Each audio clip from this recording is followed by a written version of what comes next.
Eh bien, salut à toutes et à tous, c'est Bartek. Aujourd'hui, on se retrouve pour une nouvelle vidéo sur ma chaîne YouTube. Nous allons voir aujourd'hui comment installer un serveur de déploiement WDS. Donc, les prérequis afin que la vidéo se passe au mieux pour vous de l'autre côté, c'est d'avoir un serveur DHCP et un serveur ADDS au préalable euh, fonctionnel et actif. Je ne vais pas détailler trop les étapes parce que j'estime que cette vidéo c'est juste un rappel et je suis pas là pour expliquer, décortiquer qu'est-ce que WDS. Donc, vous allez ajouter le rôle WDS, Windows Deployment Services, serveur de déploiement Windows en français, Next, Next, Next. Là, vous décochez rien, vous cliquez aussi sur Next et vous cliquez redémarrer le serveur au cas où le rôle demande un redémarrage. Donc l'installation, pareil, va durer pas très longtemps, en fonction du matériel bien sûr que vous avez alloué à votre machine virtuelle ou à votre machine physique. Ensuite, nous allons configurer donc notre serveur de déploiement en ajoutant un système d'exploitation. Donc on va déployer un système Windows.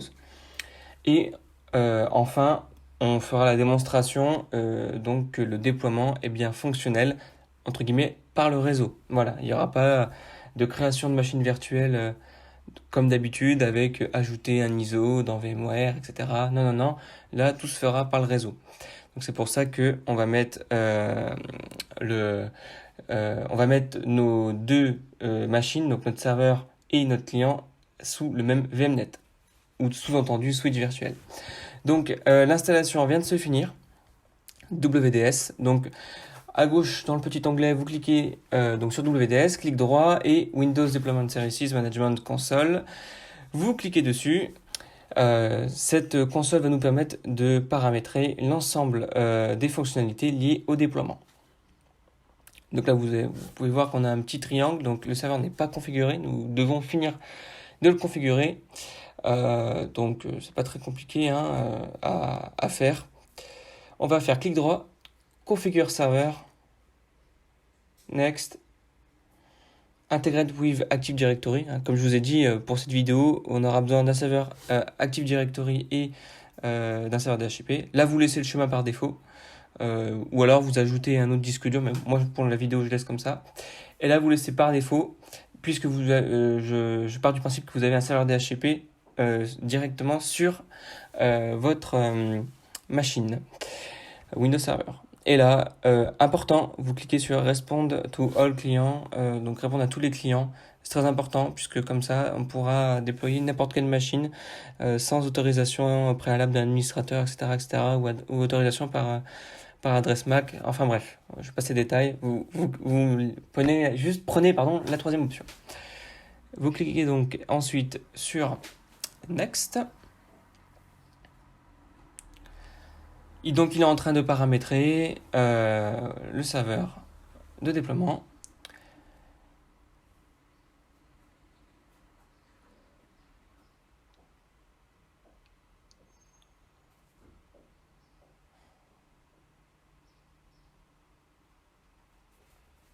Donc, le serveur de déploiement a fini de se déployer, mais on va attendre un petit peu puisque ma machine est un peu lente. Je m'excuse, mais voilà, des fois ça peut être un peu lent. Donc on va devoir démarrer notre serveur, donc clic droit sur DC et on démarre la tâche.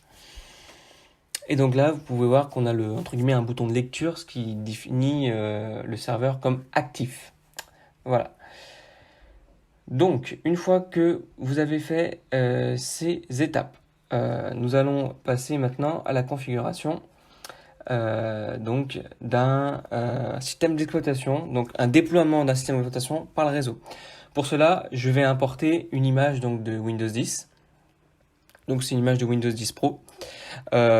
Clairement, ça prendra bien plus de temps chez vous. Moi, voilà, je la mets sur le bureau. Vous voyez à quoi ça ressemble. C'est une image ISO toute simple. Vous devrez l'importer et la télécharger pour pouvoir faire les manipulations suivantes.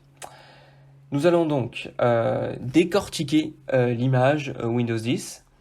Donc pour cela, je vous invite à suivre les étapes que je vais réaliser, puisque c'est pas très compliqué, mais il faut juste comprendre les différents procédés.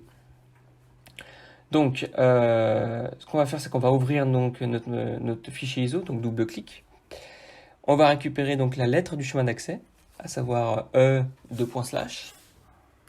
Et on va aller dans Install Image et ajouter une nouvelle image. Là, vous pouvez lui mettre le nom par défaut que vous souhaitez. Donc moi, j'ai marqué Windows 10 Pro ou Windows 10 Test. Et donc là, je vais aller chercher l'image donc de Windows 10. Donc pour cela, je vais me rendre donc dans le DVD, donc E.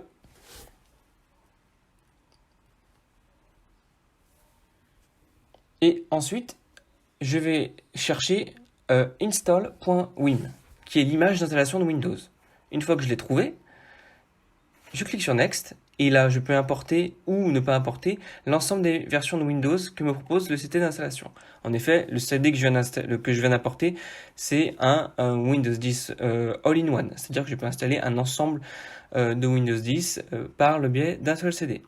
Bon, vous pouvez laisser tout par défaut, ça posera pas de problème. Moi, je vais juste laisser Windows 10 Pro 64 bits pour cette vidéo. On clique sur suivant. Et là, l'étape va être un peu longue puisqu'il va en fait importer le système d'exploitation, donc l'image, juste l'image, au sein de WDS. Donc ça va prendre un petit peu de temps, c'est pour ça qu'au montage j'ai coupé afin d'avoir afin que la vidéo soit un peu plus courte et que ce soit moins laborieux pour vous lors du visionnage de la vidéo. Voilà, donc notre image a été importée. Maintenant vous allez faire clic droit, install boot image, et là vous allez marquer boot.wim dans la recherche de l'Explorer et vous importez tout simplement boot.wim. Là, vous pouvez renommer donc votre image de boot. Moi, je vais marquer Windows 10 Pro cette fois-ci. Boot. Donc, vous avez vu, on a importé une image install.wim dans install image. Et là, on importe une image boot.wim dans la rubrique boot image. Voilà, il faut bien comprendre, les deux sont différents. Les deux images sont différentes. Boot image va pouvoir faire le lien avec l'image install.wim. Il faut bien comprendre ça, c'est très important pour la suite. Voilà. Donc, nous avons importé notre image de boot et notre image install.wim qui contient l'ensemble des fonctionnalités pour installer un Windows 10. Si on clique sur... Oh bah non, finalement je vais pas le faire, pas besoin. Je vais juste vérifier qu'on est bien sur le bon VMnet. Voilà, donc là j'étais pas sur le bon VMnet, j'étais en NAT. Donc du coup, je vais me mettre sur le VMnet 2. Hein. Donc VMnet, ça correspond à un switch virtuel, hein, comme je fais tout en lab virtuel. Donc on va attendre un petit peu que la machine restaure voilà, le réseau. Voilà. C'est normal, j'ai pas internet, hein, pas besoin du tout d'internet pour avoir accès à ces fonctionnalités de déploiement. Et là, je fais un ipconfig juste pour voir qu'on est en 10.0.0.1 au niveau du réseau.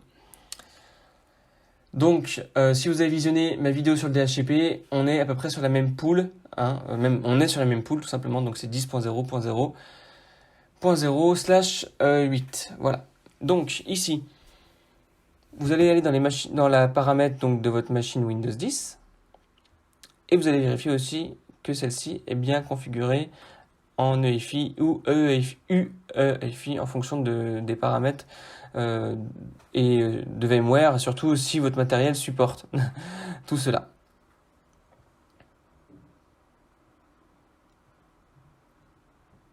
Donc je vais quand même vous refaire voir tout simplement, c'est important. Voilà, donc nous on va sélectionner BIOS, mais vous en fonction de l'image que vous avez importée, si c'est une image Windows 7, bah, vous pouvez laisser BIOS, si c'est une image Windows 10, vous pouvez mettre UEFI. Là je mets BIOS, comme ça ceux qui veulent importer des images Windows 7, ça marchera, Windows 10 ça marchera. Donc là, vous démarrez la machine et tout de suite vous tapotez sur F12 et automatiquement vous allez devoir choper une adresse. Voilà. Alors, donc là, j'ai fait exprès de faire cette petite erreur, puisque vous avez vu, peut-être, mais je ne suis pas sur le bon VMnet. Donc, il faut que je mette VMnet 2 pour que ça fonctionne, sinon ça ne marchera pas. C'est très important de faire ça. Voilà, là vous avez vu, ça marche pas parce qu'il n'y a pas de serveur de déploiement sur NAT. Donc là, on redémarre le serveur, F12, F12, F12, et là, bizarrement, hop, on prend l'image de boot. Pareil, là, je vais couper au montage parce que ça va être vraiment assez laborieux et très long. Donc voilà, donc on peut voir quand même que l'image que je télécharge du serveur en TFTP vient du serveur qui a l'adresse 10.0.0.1 qui est notre DC, donc la machine qu'on a configurée en amont dans les autres vidéos, notamment la vidéo sur le serveur DHCP.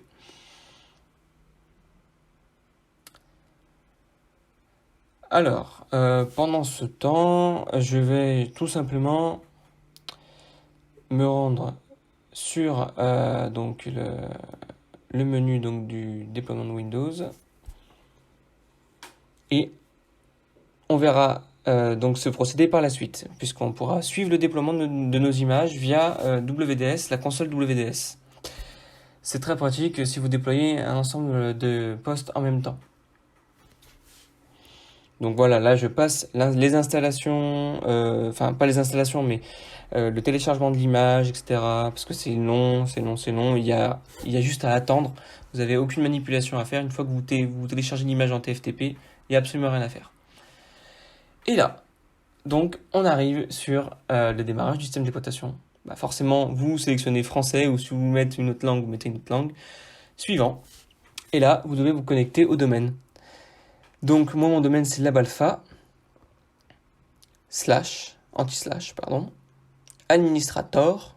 Donc vous, si je suis en français, ça sera administrateur, évidemment. Ce sera votre domaine /administrateur. Et donc là, je renseigne mon mot de passe. Et donc je suis obligé de faire ça pour pouvoir accéder à l'image et pouvoir déployer mon système d'exploitation. C'est très important de faire ça. Je sélectionne Windows 10 Pro. Je clique sur suivant. Je clique sur suivant puisque j'ai mon espace qui est alloué. Et l'installation commence. Donc, vous venez de voir comment déployer une machine Windows via le réseau. On va passer les étapes, puisque forcément là aussi ça va être très long, les étapes de l'installation de Windows. Voilà, je fais exprès de couper le montage pour que ça aille plus vite. Donc là, la machine a redémarré, donc la machine qu'on a déployée est en train de redémarrer, elle se prépare.